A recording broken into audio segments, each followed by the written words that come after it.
There we go. So yeah, I'd like to welcome and introduce Megan Martin. So today, Megan is going to be talking to us about reimagining museum experiences through a digital mindset.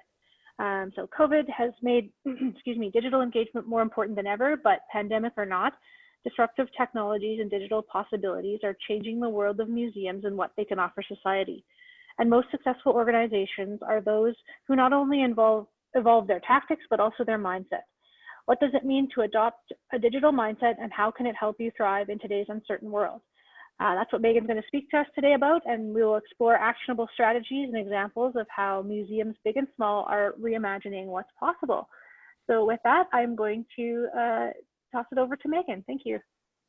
Hey, thanks a lot, Emma. Thanks everyone for having me here. I'm really excited to join your group and your discussion, and hopefully I can share some ideas that people will find beneficial. So just let me set up the shared screen here.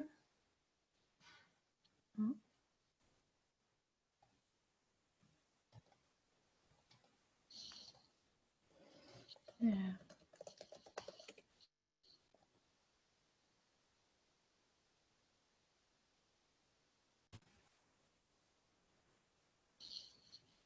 Can everyone see and hear me still okay? Looking good on my end. Perfect. Okay, great, thanks. So as Em said, my talk is about reimagining museum experiences with a digital mindset. And there's my contact information there. Happy to connect for questions at the end, but also after the presentation as well, in the weeks to follow, feel free to reach out, and I'll also include those at the end of my slides too. So first of all, just a little bit about who I am and where my perspective is. So I work at a digital agency called Iversoft. So we've been building digital projects, custom digital projects for over 10 years. So really started right when the iPhone came out. Our co-founder used to work at Apple and just saw when the iPhone came out, oh, this is a really cool opportunity. Maybe we can help create new experiences there. So ever since then, we've been working with organizations, big and small, to create digital experiences, lots of mobile apps, lots of web, and then of course the technology is always changing. So we've done touch screens, augmented reality, virtual reality, getting into 5G experiences now. So really being able to kind of evolve with the technology over the past 10 years. As you can imagine, 10 years ago, most people didn't have a smartphone. So it's been really fun to see kind of how that progression and how that affects the projects we do, and also the society and how we interact with each other as well. So looking at everything from that perspective, we've also done over 200 projects to date. Just to give you a sense of the types of clients and projects we work with, we really do work with anyone from startups. We've done like the Uber for snow removal, if you just want to get your driveway plowed one time, to Fortune 500 companies, Bell, Audi Canada, Health Canada, and then everyone in between. So nonprofits, retail, Michael Bublé, so really a range. But I think what's important to keep in mind here is what we found is that although everybody comes with different experiences and different constraints and possibilities and kind of what digital means to you and your organization, there are a lot of requirements that are the same no matter what organization you are. And what we found really is the most successful projects, the most impactful projects, the most exciting ones are often ones that people can kind of attack from not just looking at what can I do with digital, what are these digital tactics I can do, but really looking at it, as I mentioned in the introduction, like from a digital mindset, thinking about it digital first and thinking about the solutions and the possibilities really from that digital lens. So what I'm going to do in my presentation is kind of go through 3 kind of easy steps or mantras that I find really helpful no matter the organization, and that I hope you guys may find helpful as well as you kind of looking at these new challenges, especially in COVID, but also ongoing in terms of like how to use digital, when and where does it make sense for you, and help to kind of look at it strategically. I am going to bring in a lot of examples from the museum space. As you can see, we have worked with some museums as well. I've worked a lot with the Canadian Museum of History and the Canadian War Museum. I'm here. Oh, I didn't mention I'm actually based in Ottawa region, so work with a lot of organizations here in Ottawa.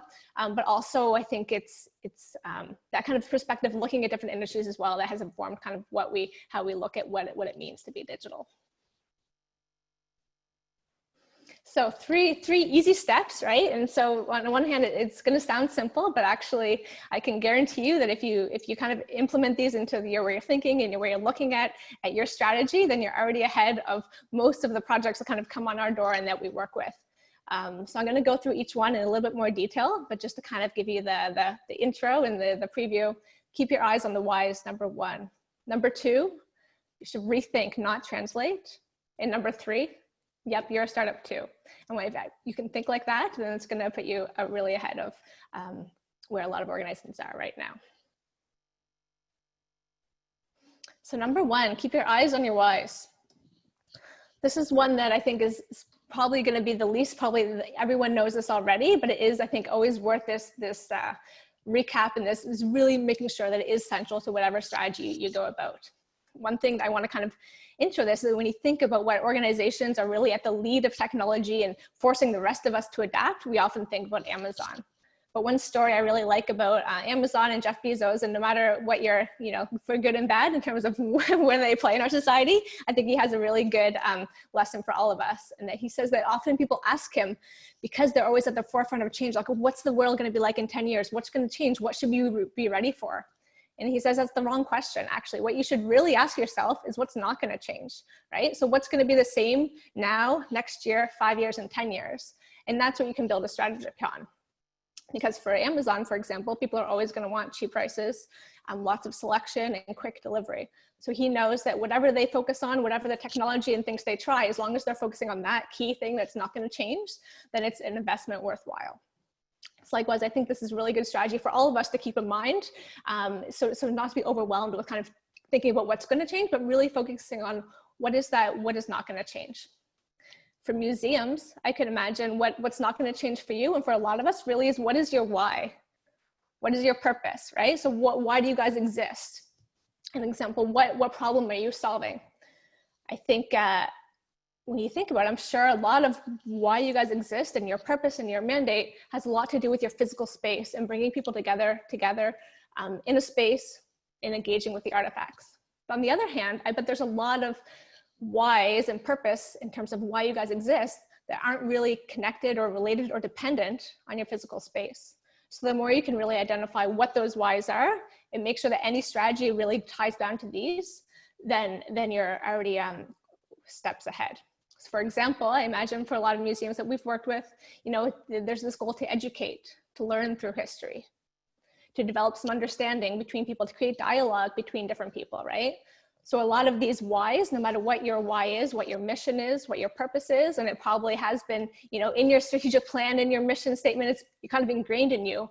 But sometimes because it's so much there in our everyday, we don't really take a minute to think, okay, what is our why? What is our purpose? And make sure that we can kind of focus on bringing all of our actions to that purpose. One little mantra or tip I find helpful for this is to think of this idea, this mantra of, we need to fall in love with the problem and not your solution. So for example, your current solution may be, being able to educate people and being able to create dialogue through this physical space.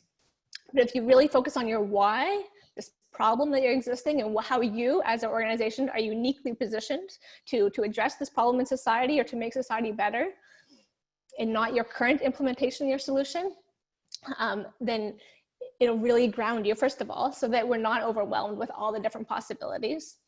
You have something that no matter what changes, no matter what, whether COVID or not, I think we've all seen so much change in these last 6 months, enough change to do us forever, right? But if you have this grounding purpose or this grounding raison d'etre, then it helps you to be able to adapt. Also, it opens up the possibilities, right? So you're not just limited to what I've done before, but it means that everything is on a level playing field. So for example, if you're looking at whether it's a 50-year-old process, whether it's, virtual reality, whether it's, this way of doing things or not, then you can kind of look at it through the same lens. So which of these possibilities gets us better, gets us closer, more aligned with that key purpose, that your why.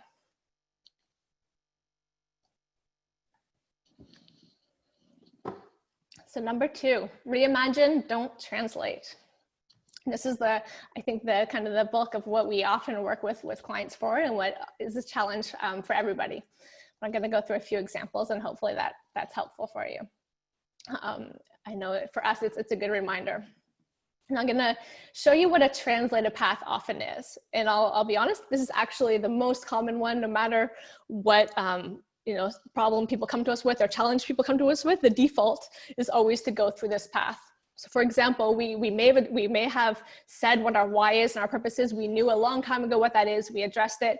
And then because of that, we've created this in-person experience, this exhibit, these processes that we've created as our organization's history has addressed this why. But then as digital comes and new possibilities are there, our tendency is often to look at, okay, we have this solution that works really well. So let's just create a mobile or web version of this existing experience, right? So this is a translated version. We're pretty much taking the in-person or our current solution and looking at how to create it in mobile or web. But what I'd suggest is a more effective solution when looking at digital is to take out that middleman and go directly from your why and your purpose to what is the experience through digital or through these new tools that can best suit this why or this purpose, this need.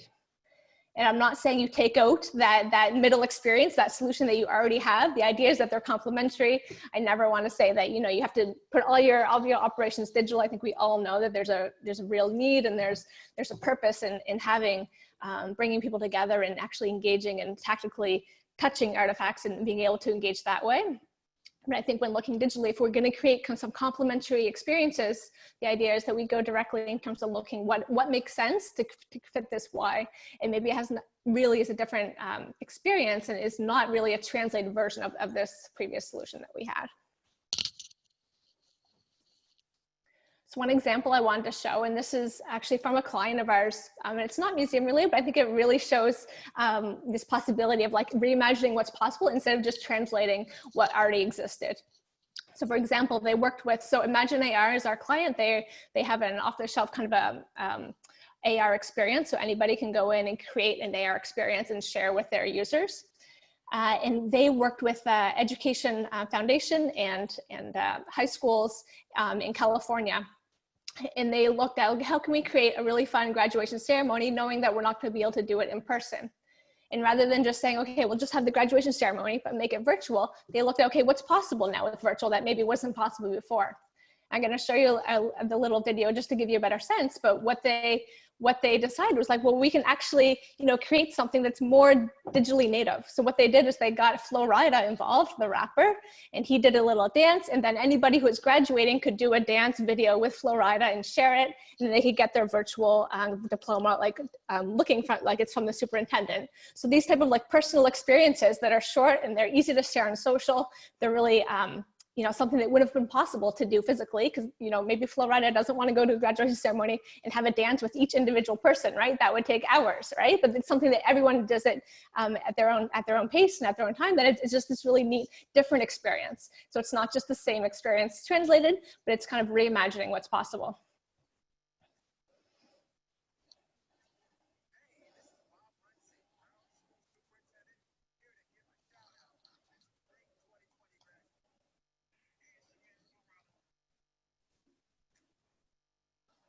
Nope.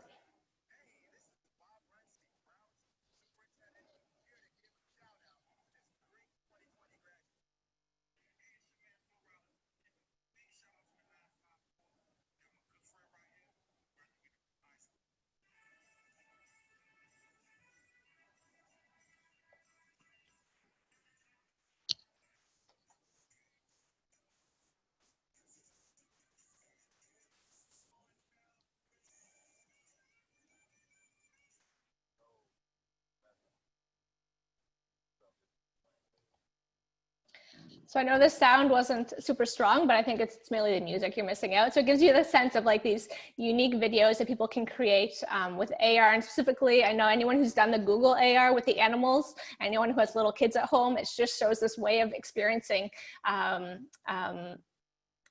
creating these experiences that aren't possible otherwise. So I think it's a really neat tool for that.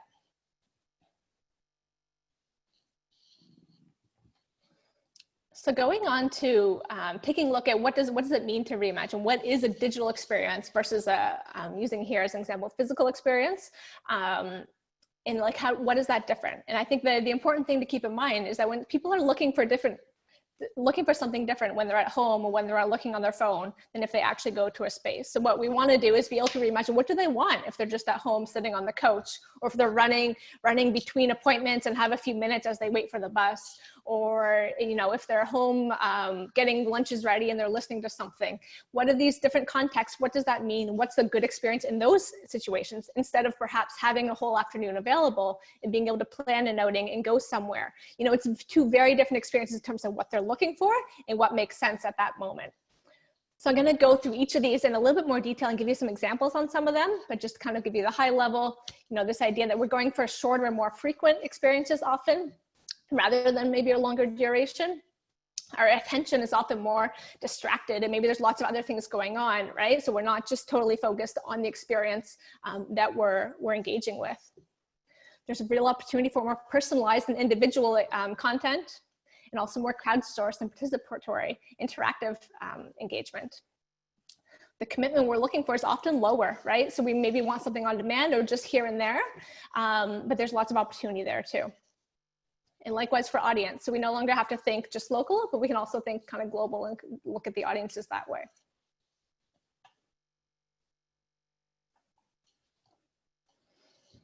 I also wanted to point out, it looks like we're doing okay on time, so feel free to also jump in if you had a question that you wanted to ask, like while we're talking about it, then feel free as well, instead of saving it to the end. It's up to you. Yeah, that's awesome, Megan, and I'll keep an eye on the chat there. Oh, perfect. Yeah, thank you. Yeah. So the first element I wanted to think about is this idea that, okay, so often when we look at museum experiences in the past, it's been, or even in the physical experience, it's often a longer visit, maybe once in a while, maybe we don't. I'm sure you do have people maybe that come every week, but maybe that's not most of the experience, right? So it's like you have to make sure that you're kind of condensing a lot of information and a lot of experience into this 1 to 4 hours. As opposed to digital, you may not have that, that longer attention span. You can be shorter and more frequent, but that opens up a lot of possibilities as well. So you can think about, like, what does learning or engagement or experiences mean when done in smaller pieces? A few examples here I want to bring out. So there's this idea of like thinking small habits, bite-sized pieces. There's this app here, you can see. Oh, I'm just gonna jump in here. I think we lost your screen share. Oh.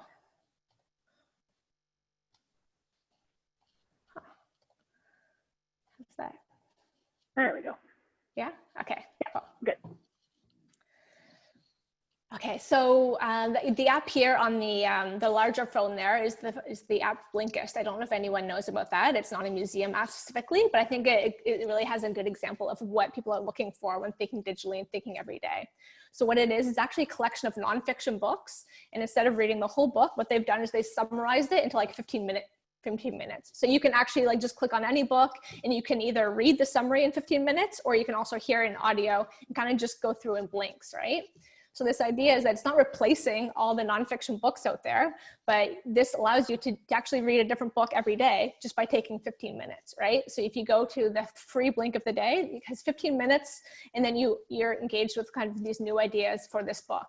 So what I found it really helpful is like every day I can read a new book or learn a new book, and maybe the ones that I'm really interested in, I can dive in a little bit longer and read the whole book. But even regardless, it means I can get 300 books like exposed to these ideas over the course of a year, which I wouldn't get to otherwise. And by kind of having this like short habit, they send out a notification every day, be like, this is your free book today. You can also pay and get access to all of the books all the time. But it's the idea of like having a habit and having this daily value that they're providing me. Likewise, the other example here is of a museum in Connecticut, which I thought was really cool. And they had like a daily trivia. So over the course of a month, they released a new trivia question every day, and everybody could participate and try to answer the question. And I think they had about 350 people participate over the course of, every day, just seeing what the trivia is and participating, and they could, talk about it and learn about it that way. So instead of perhaps going to one exhibition and learning about everything about this Battle of Ridgefield, over the course of 1 hour, they're learning about it over the course of a month, just a little bit at a time. And it really kind of fits with this idea of like digital. That's what kind of can fit with everybody's daily day. Another cool platform these days is Alexa. I don't know if anyone has the Alexa home, but she has it set up so that you can ask for a daily flash briefing. So any organization, or often it's news or governments, can say, this is what you need to know today, right? And you can say, Alexa, what is my daily flash briefing for this museum or this organization, and they'll tell you, okay, this is what you need to know today. So those type of things, it's like, it's very easy to set up, you know, you could set up what's the fact of the day, what's the trivia of the day, what's this, you know, little bite-sized content of the day that allows people to still engage in the content and learn about it, and actually learn about it in a way that we're conditioned to learn. You know, we're often not conditioned to like cram over the course of a whole day and then not engage with the content again for another few months and then come back, right? We learn best when we engage with something in a little bit every day and actually on a continual process. I've also seen museums have like an artifact of the week. So similar, each week they highlight a different artifact and give information about it, those type of things. It's just a way to provide that value on creating a habit.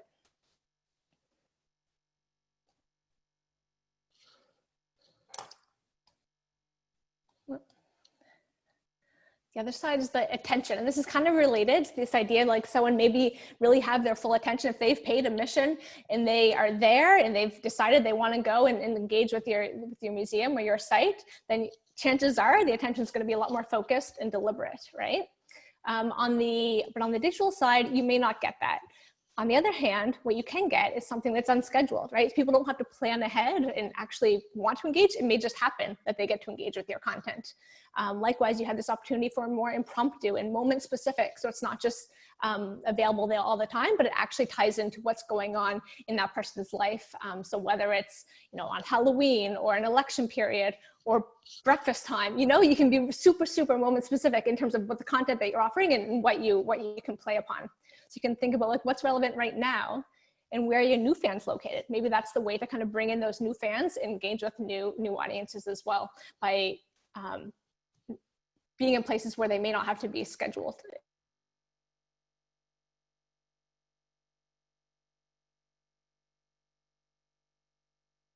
I think you may have inadvertently got muted there. Okay. Is that, yeah, okay. Yeah, good.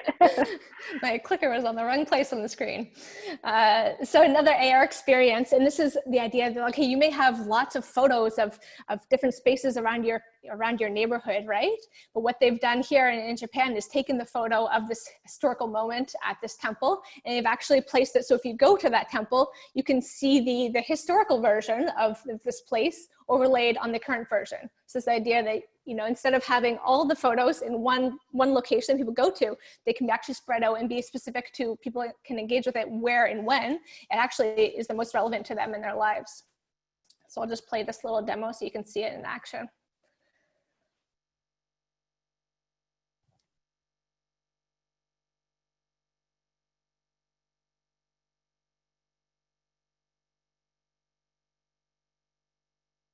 Old and new.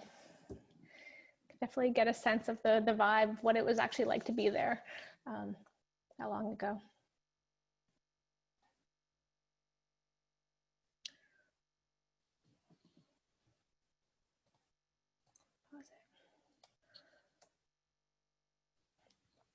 Another example, which I bet a lot of you may be familiar with actually, is the Museum Challenge, which the Getty Museum and other large museums around the world started in the spring when everyone went into quarantine, and this idea that challenging people to engage and recreate a work of art with different objects and people in their home. And if you haven't seen this already, like definitely take a look. There are some really amazing recreations online that people have done of different art pieces. And what I think is it's fun about this, you know, it fits the mood. Everyone was home. They had maybe a little bit more time. And also because it was on social media, so many other people were able to engage with these art pieces in both the, you know, the initial version and then also the recreated version, but engage with it and learn about it and open it up to people that may not have otherwise. Also, there's a more recent example up top of the historic New Orleans Collection Museum. So they just launched this last week, I think, actually. So it was, you know, they released 20 photos from their collection and asked people to recreate them. So you can actually not just make it generic, but actually make it really tie it to what your particular museum or your sense is, and it really helped their community to engage with their particular collection, right? And there's lots of kind of learning opportunities there, but it also makes it fun. It also exposes it to people who may not have been exposed to it otherwise. Again, excuse me, I'm just going to jump in. We had a question. Oh yeah. How important is it to be aware of the various platforms users? And that was from Wendy. Yeah, good question. I think it is really important. And then that also helps you again to be on the platforms that makes the most sense for the content that you want to do, but also where your users are. And I think that's another reason why it's really good to get back to that point one about what is your why, what is your purpose, you know, what platform actually helps you to do that the best. So knowing that you want to, you know, if you're using Instagram, you want to make it more visual. If you're using TikTok, there can be a lot more casual and a lot more playful. If you're doing LinkedIn groups, we've done some LinkedIn groups with people in the past too, where it's like you can be a little bit more professional and kind of engage people that way. So I think that is definitely a good way to go about it and think about what makes the most sense on each platform, and also knowing that you're not going to do everything unless you have a really big staff and lots of expertise, right? But everyone's limited in terms of, so it's really about like fixing which one is actually gets you the closest to kind of that angle. Yeah. I also wanted to point out that I am using a lot of examples from using existing platforms, so social media, and kind of tying into that, because I find that can be the most accessible way to kind of create that digital content too. There are kind of pros and cons of that. Obviously, you have less control over the environment and in that side of it too, where if you create a custom experience, then you kind of control your community. But I think there's pros and cons too that you can weigh in terms of that, in terms of like building something yourself and totally controlling that environment versus leveraging a platform as well. And often people kind of want to play with both sides. Thanks for the question. Another example, a good social media example that I really enjoyed was the Egham Museum in the UK actually, and they created this choose your own adventure Twitter style, right? So the story of like the UK, you created their first tweet, and then you had, if you can see on the side there, it says, okay, so one of the college, so okay, you are Flora Seville in 1887, you're entering this new historical institution, this college for women, how will your day unfold? So the first question is, one of the college mates wakes you up at 7:30 a.m., bringing you some hot water for you to wash yourself. As she leaves, she reminds you to be ready by 8. At the bell chimes at 8, do you A, go to the chapel, or B, go to the dining hall? And then you can kind of go through, and they've created this whole really fun experience where, okay, you make a decision and then you follow it from there, and then you keep making these different decisions. So it's this really fun and totally relevant for Twitter in terms of like people, that's kind of the fun content that they want, but also they're learning, right? And it's a really nice way to kind of engage people and actually get them in that mindset and thinking like, oh, like actually imagining themselves you know, at this college for women in 1887. And what I think is really fun about this too, is that I bet, like if you can see the amount of retweets and quote retweets, so 1,600 likes. So think about like, imagine of all these people, how many do you think woke up that morning and thought, you know what, I'm gonna learn about women's life in 1887 this morning, right? Like probably very little of them, right? But they saw it in their feed because someone else shared it or someone else engaged with it. And then they kind of got into the rabbit hole themselves. And then, you know, before they knew it, instead of maybe doing their work for 15 minutes, they learned about this historical moment and what this maybe means to their society right now. So an example that it's not going to be, maybe you're not going to engage with it for an hour, but you can have this value of like something that's sporadic and impromptu. Next, let's talk a little bit about this idea of like from a general audience to personalize unique content. I think what's a kind of a neat challenge with your physical spaces is that you often probably have a lot more artifacts and possible stories you can tell that you're just limited to by physical space and by moment. Like no one's going to spend maybe 24 hours or, you know, 5 days at your museum at one point. So you have to really decide, okay, what's the experience that will speak to the most people and, you know, be the most relevant to the most people. And you really have to kind of have that, use that curation, as opposed to now you can actually draw upon a lot more of your content and create more individualized and niche and unique experiences that make sense for who that particular audience is in different audiences, as opposed to just kind of one core experience. Really awesome example. This is one of my favorites too. I don't know if anyone knows this campaign that was by the San Francisco Museum of Modern Art. It was a huge viral hit recently, and what they did was they opened up, they have over 34,000 pieces of art, and they all have, with their open API, people could text them and just say, send me flowers, send me, you can see our pride flag, send me an octopus, and their system would send them a piece of art that was related to their request. So it's a really neat way of like, instead of picking, okay, what are the 1,000 pieces of art that we want to show everybody, you can open up to everybody and show them the most relevant one to what people are asking for. It also was just really fun and unique. People don't know what they're getting. So it was really invited people to kind of get that spontaneous and the surprise and actually look at a piece of art also by itself and still singular, right? So instead of, you know, in the midst of this huge exhibition, maybe where you get to kind of see everything in general, you can actually engage with singular pieces by themselves too, and the one that's the most relevant to you at the moment. So lots of fun, and they also have kind of opened up their code as well. So they're sharing it with other museums as well. So I think other museums are looking at creating similar experiences as well with their own artifacts. So really taking all this vast quantity of artifacts and making it, being able to play with kind of everything that's in there to make it more personalized. Next, we're going into like, how do we learn? So often, although I know a lot of museums are getting a lot more interactive and participatory also in person, and there is also a unique kind of, you can really take that to the next level with digital, really making it crowdsourced and participatory and interactive in ways that we haven't always traditionally. So here's a couple of examples here just to show the possibility, and really you're not just showing people the history, but you're helping to use this expertise that's in your community as well. So the Met recently did like a Met and Wikipedia virtual edit, which I thought was a really cool experience. So what they did was they had like they brought together community, or people could register for the event, and they would spend the first part of the event talking about editing Wikipedia pages and how that goes. And then they spent it together, like, you know, they would leverage their community to actually edit these pages on fashion, and being able to draw upon all these different areas of expertise to be able to make sure that the Wikipedia page that they were working on editing together was the most up to date.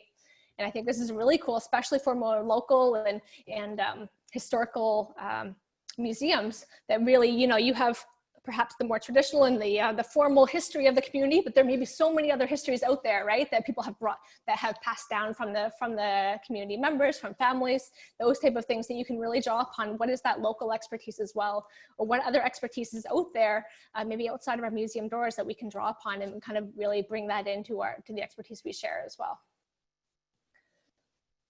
Likewise, on the other side, you'll see the Google Tour creator. So yeah, a lot of you are probably familiar with, you know, Google Tour and being able to show like actual museums and being able to explore spaces that way. But I thought what was really cool about the Google Tour creator is that so it's actually created for schools and for teachers to be able to, so that students can actually create their own tours. So you can just with your Google account, so you can actually get students to go and so, okay, I want you to create a tour of your community, or I want you to create a tour of this particular building. And the students can actually go and, you know, take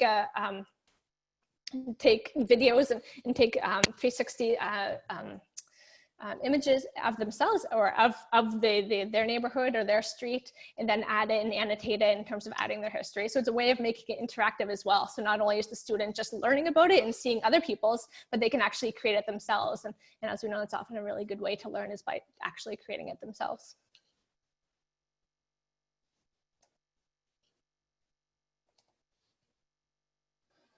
Next one, talk about a little bit about commitments. This idea that I think often we think about annual memberships or annual, like, you know, if you're become a member, it means something you're committing to for a year. Whereas opposed to now, you can see the examples I have here. We live very much in a Spotify and a Netflix world, and this has totally shaped how we think about digital experiences as well. And although we end up paying perhaps the same over a year, this idea that we're just paying on a monthly basis that we can cancel at any time has become so ingrained in kind of our expectations and what is reasonable for us to pay for. In BE, for some reason, I don't know, we'll bulk it like spending $100 on something, but if we spend like $8 a month and we're getting some monthly value, then we've really gotten into that habit. And we see those kind of in the mobile app trends that we've kind of been watching over the last couple of years. They just, this idea of like getting people onto subscriptions becomes a lot easier than it was in the past, just because of these habits that Spotify and Netflix have ingrained in us. So people are looking for, yeah, this low commitment, monthly perhaps, but also easy access and on demand. So people can just access it when they want and kind of in the context that they want. The other example I have here, Kiwi.com, I don't know if people are familiar with that, but it's like they send out a subscription for like STEM kits for kids. So this idea too, it's like this monthly value where you can sign up and every month you just get a new STEM kit, you know, a science, or you explore different concepts. So this idea that people have really they have busy lives, but they also like being able to say, okay, this is all, there's so many options out there, maybe online, that you can do. If you're given one thing a month to do, or one activity or one value, then it's a lot easier to engage with that, and it just makes everyone's life easier. So these are the habits and the trends that we're seeing. An example of this kind of on-demand and opportunity, I think, is Outschool, and I find this a really neat platform, especially the past 6 months. So it's video chat classes geared towards kids, so from kindergarten to grade 12, and anybody can become a teacher, Outschool teacher, and do a video chat class with to share their expertise with other kids. And you can see there's some museum examples out there. So like taking a trip to museums and being able to engage with them, and they have like on-demand class, so you just go one time, or you can sign up for a weekly class as well. So it's really kind of doing that. I just saw the question too. Yes, I'm happy to share the deck afterwards with everybody, for sure.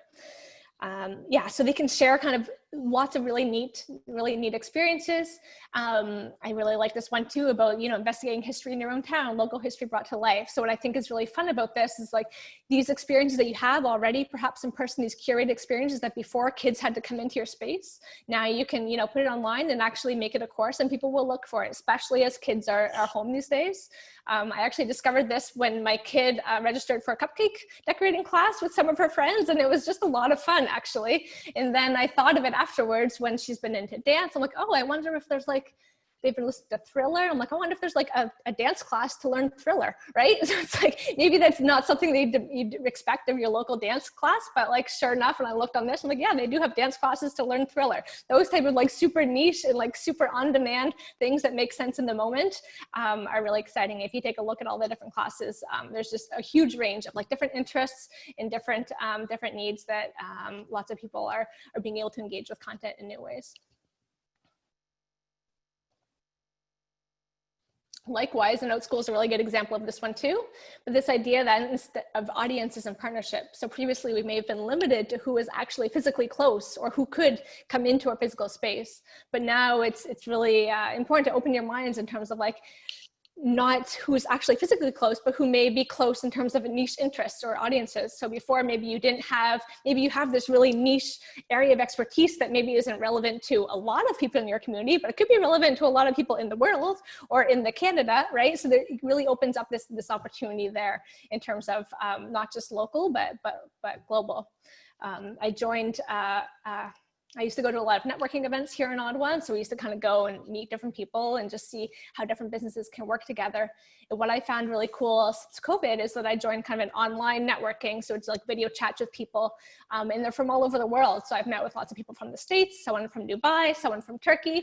And it's really fun because it's like I'm connecting with people who are related to me, not just because they're physically close, but because we have similar interests or similar types of projects. And that's been really inspiring. And I think there's a lot of that type of experience where it really opens up our possible connections. And the question about subscription being the most feasible way to monetize digital content, I think it really depends on the types of content. I think there is definitely a big opportunity there with subscription. If you're able to provide kind of this monthly value or something that's a curated experience that people will benefit from every month, definitely anyone with kids, we all know it's something that it makes our life easier when we can just expect something, magazine subscriptions, things like that, digital experiences. What I find with kids is that there's so much out there, right? But it's almost, I don't get to engage with hardly any of it because it's too much work to actually find the best content, right? But if I can engage with an organization that I trust and whose experience, like for example, the Museum of History here in Ottawa, we used to go to the Children's Museum a lot, you know, those organizations you trust, then I would, you know, be really quick to engage with something that they offered. What we find with apps specifically is, yeah, it depends, I guess, on the experience and what the value is. Sometimes it really is something that people want on demand just now and then. And then that value is that they only pay for it when they want to engage with it, right? So if it does make sense that, yeah, I think it depends on the time. It's nice to have both, I think, to cater to the different types of audiences, if at all possible. So another example of kind of working with niche audiences, I don't know if everyone here is familiar with Cameo, but it's a really fun platform actually. And it's actually more So it's the idea that you can get video greetings from celebrities. So for example, like lots of characters from Tiger King or sports athletes or movie stars will go on. You can go on and you can request, say, I think you can get like a birthday greeting from the Soup Nazi from Seinfeld, right? And so if you have a Seinfeld fan in your family, then you can put in a request, and they each have their own pay, like how much they charge. So you can say like, hey, Soup Nazi, can you send a birthday greeting to my father? And then he'll record it, and then you share it. And it's just really neat, like unique and personalized, and something that you wouldn't have been able to do otherwise, right? So it's a really cool platform. But what I found really neat recently is noticing that actually zoos are monetizing this to a really cool reason. So it's like, I forget what zoo it was that I think it was Cincinnati Zoo actually. They're like, actually, we're making a lot of money with this. Like people really want greetings from giraffes. Like, you know, so it's this, like maybe you guys don't have zoos or animals, but this idea that there's platforms out there that can create these unique experiences and kind of have these unique resources that you guys have in being able to kind of create these really fun digital experiences. And looking at creating, using these existing platforms to monetize things that you have that you didn't really think that maybe everybody wants, but there are these niche audiences that are really interested in it. Likewise, looking at kind of like this global audience versus a local audience or maybe a provincial audience, I think a really fun example, if you want to take a look, is the Art Gallery of New South Wales in Sydney. So it's an art gallery that has created this platform that actually really is, first of all, very digital first, you know, lots of little short videos and engagements. So they have the little pocket exhibitions, they have performances, they have videos, they have like art classes. So all these like little short videos to engage with different audiences. And it really shows that they were featured in the New York Times, which I think helped to make it global, but it really became this, not just creating their content and exposing it to people in Sydney or people who are visiting Sydney, but it's relevant to people around the world. And it's a really neat resource for people anywhere to be able to use this content. So like they no longer have to think of their audience as just people who can actually go to Australia, but it can be anybody who wants to engage with art. So last and final mantra that I think is helpful for us all to remember now and again is this idea that, yep, you're a startup too. So when you think about startup, like often we think, and the initial reaction I get from a lot of people, because I work with, you know, large companies as well, it's like, oh no, it's just a small organization or a small company who's just kind of figuring out their business model and, you know, figuring out kind of what works and what doesn't work. But let's be honest, like we're all, I think, figuring out our business model these days, and we're all figuring out, you know, working out what that business model is. So I think that's why it's beneficial for us all to kind of think of ourselves as startups. And that's why I'm more of a fan of this quote by a guy, Kawasaki, who is, startups are organizations dedicated to creating something new under conditions of uncertainty, which is something that I think all of us can relate to and all of us can understand. So I think it's helpful to put on kind of a startup hat and think like, if I was a startup, how would I go about this? It also helps us to avoid this unselling effect. So for those who aren't familiar with that, this idea that once we've already used a solution to a problem, we are more likely to keep using that solution again and again. And it's really harder, even if there's a better way to go about it, it's harder to make that switch once you've started doing something. So if you think of yourselves as a startup, you can think about what's a new way instead of just looking at what's been done already. So yeah, the unselling effect is really kind of this negative effect of like actually having experience can hinder us in some ways, and being an expert in our field can hinder us in terms of like thinking of new ways to go about those challenges. So what I challenge you to think about is that if you were an organization starting today, so you don't have this history of knowing kind of what's worked and being able to see that, being able to draw upon that, but how would you start today? How would you best fulfill your purpose, your why, if you were starting today, starting from scratch? And that can help us to think about what's actually not just doing things just because it's always the way it's always been done, but what's actually the best way going forward. Likewise, one of the, you know, a lot of startups that you'll look at, they kind of look at what resources do they have that you can provide value to others. So maybe it's expertise, maybe it's time, maybe it's the space, maybe it's objects. I imagine you all have lots of different resources and possible, you know, areas of expertise or knowledge that you can share with people in different ways. And if you look at it kind of as a startup, think how would they share that? And really another good quote that I think is really helpful is this idea of like, if you want to increase innovation, you want to lower the cost of failure. So if you want to get started, what I recommend is just trying different experiments, right? Don't put all your eggs in one basket. You don't know what's going to work maybe until you try it. But the more you can try little experiments, kind of maybe with some of the concepts that I had already, and just kind of see what works, and that will help you to be able to find and it can evolve from there. Lots of startups in tech companies, the way that once they become big, actually that implementation and execution of the idea is quite different from what it was what their initial plan was. The idea is if you can stay nimble and you can kind of innovate and try different things and experiment and learn from there, then you'll be a lot farther ahead. So a little recap of the mantras. Try to keep your eyes on your whys, your purpose. I want you to rethink and reimagine, don't translate, and try to think of yourself as a startup too. And hopefully if you can kind of use some of these mantras in your everyday and in your thinking and your conversations with your colleagues, then it'll help you to adopt the digital mindset too. I also just wanted to point out for anyone who is thinking digital, like absolutely, this is the perfect time to think about digital and apply for the Virtual Museum of Canada investment program. It's an awesome opportunity to get money to do digital. You don't have to, think about be as creative as like trying to fundraise. And they have lots of different investment schemes. So either from smaller investments, you can kind of create your own experience to partnering with a client like a web developer, like our company or another company to create something. So happy to also provide any feedback or ideas or brainstorming with people who want to kind of explore this. And that's it. So I'm happy to open it up and answer any more questions, or if anyone wants to just add other comments or what's been working for you to kind of open up to the community, then that would be great. Thanks, Megan. That was, I really like that, especially at the end, the startup idea. I use at work, I'm always telling people, we're not making mistakes, we're piloting.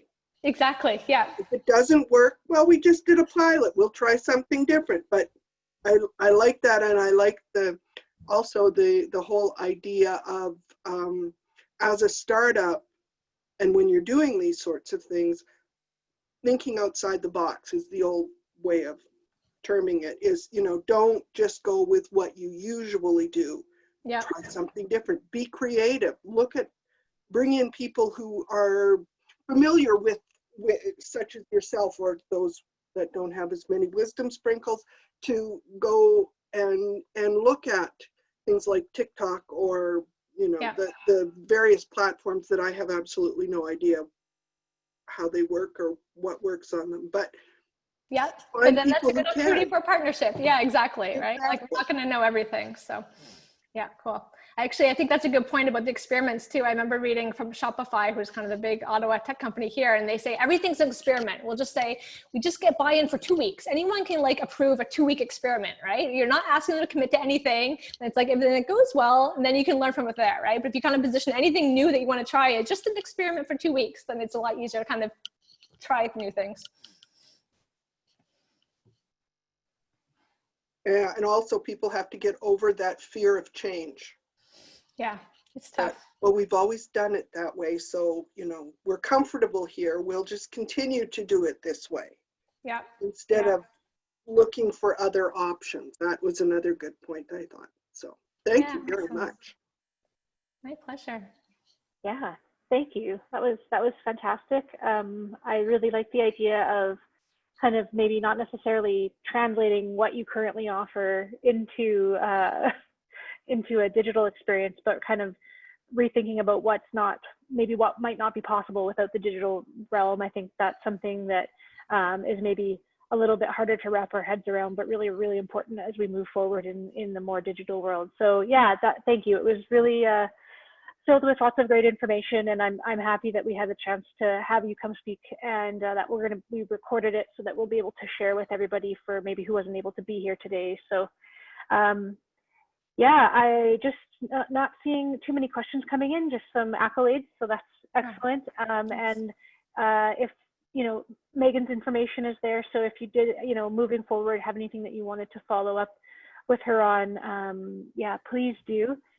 Yeah, I think that's probably it for us today. Thanks again for tuning in. It was fantastic to have everybody here.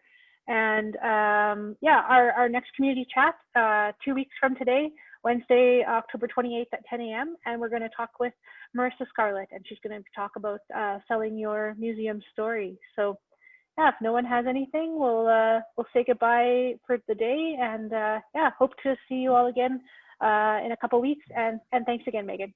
Yeah, thanks. My pleasure. Bye. Bye.